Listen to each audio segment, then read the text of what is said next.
Og Gerhard Lukas fra køreselskabet Lysbæk og Vest er på vej ind i forløbning nummer 1.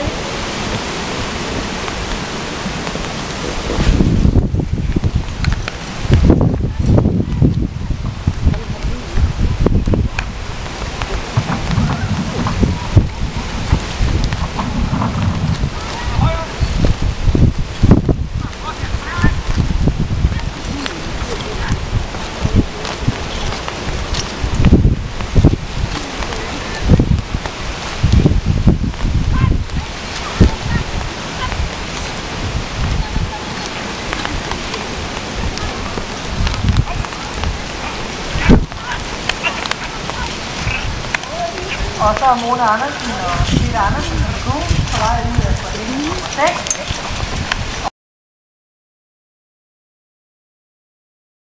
Skete der ingenting med hverken kusk, gu eller hest.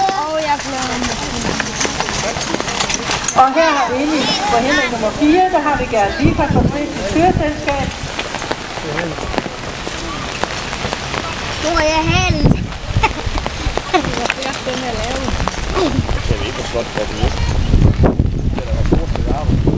Næste ekvipage op i forhindring nummer 1, det er ekvipage nummer 19, som er Jens Tang Sørensen fra Østjysk Køreselskab, som kører et husbredt hest i svær klasse. Og svær klasse, det betyder, at man kører en sværere dressur. Marathon er ens. Den ene forskel, det er ude på ruten, at der er forskel på, hvilken tid man forventer, man skal klare rutetiderne på.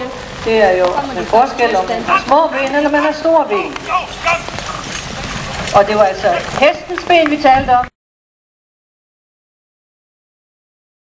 Nu er jeg træt nu.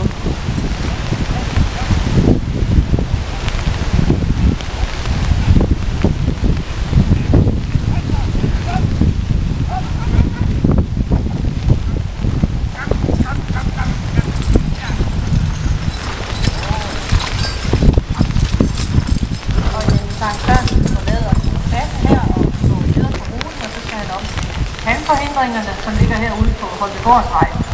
Holtegårdsvej, det er grusvejen, som ligger her for enden af græspladsen. Vil man ned og se både den skovforhindring og de 2 handforhindringer, så skal vi gå hen til grusvejen og dreje på venstre, altså væk fra Holtegård, og så kommer